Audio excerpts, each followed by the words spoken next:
میرے اللہ نے اسلام میں عورت کو عزت دی، یہ ماں کے روپ میں ہو تو اس کے قدموں تلے جنت دکھائی، یہ بیوی کے روپ میں ہو تو اللہ نے فرمایا اعلیٰ درجے کا مسلمان وہ ہے جو بیوی سے اچھا سلوک کرتا، یہ بیٹی کے روپ میں ہو تو ایک بیٹی کی شادی کر دے تو جنت میں نبی کے ساتھ ایسے ہو جائے۔ اس طرح میرے نبی نے یوں اشارہ کر کے دیکھا۔ یہ بہن کے روپ میں ہو تو بہنوں کو پروان چڑھا دے، بیٹیاں نہ ہوں، اور بہنوں کو حصہ بھی دے، شادی بھی کرے، رخصت بھی کرے، خیال بھی رکھے تو جنت اس کے لیے واجب ہو جاتی۔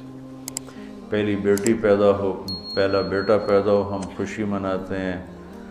دیگیں چڑھاتے ہیں، بکرے ذبح کرتے ہیں،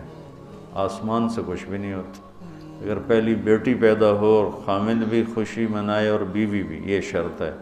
تو آسمان سے ایک فرشتہ اترتا ہے جس کے سبز زمرد کے پر ہوتے ہیں، وہ اس بچی پر، اس ماں پر ایسے پر بچھا دیتا ہے اور کہتا ہے کہ تو بھی کمزور ہے، جس کو تو نے جنا ہے وہ بھی کمزور ہے، جو تم دونوں پہ خرچ کرے گا اللہ اس کا ساتھی ہو جائے گا۔ بیٹا پیدا ہو تو کوئی فرشتہ نہیں آتا، بیٹی پیدا ہو تو یوں فرشتے نازل ہوتے ہیں۔ تو اللہ تعالیٰ نے عورت کو عزت دی، مقام دیا،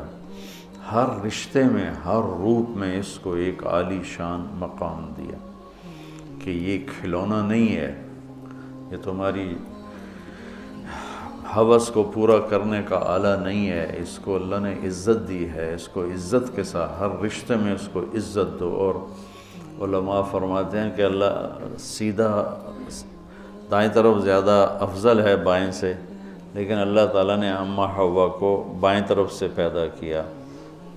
آدم علیہ السلام کی بائیں پسلی سے نکالا، تو بائیں طرف دل ہوتا ہے، سیدھی طرف دل نہیں ہوتا، دل الٹی طرف ہوتا ہے۔ تو اس میں ایک پیغام دیا کہ عورت کسی بھی رشتے میں ہو اس کی جگہ دل کے قریب ہونی چاہیے، یہ اس طرف سے پیدا کرنے میں یہ پیغام ہے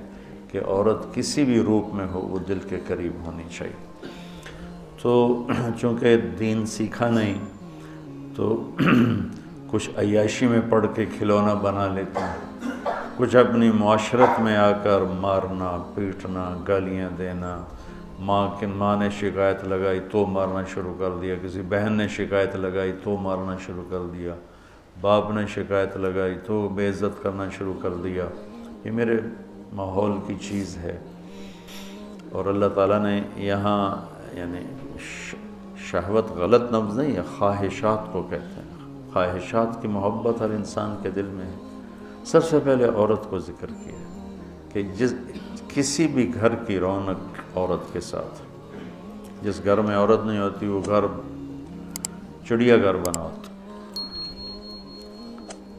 اور لباس سے دونوں کو تشبیہ دی کہ لباس سے ایک سیکنڈ کے لیے ہم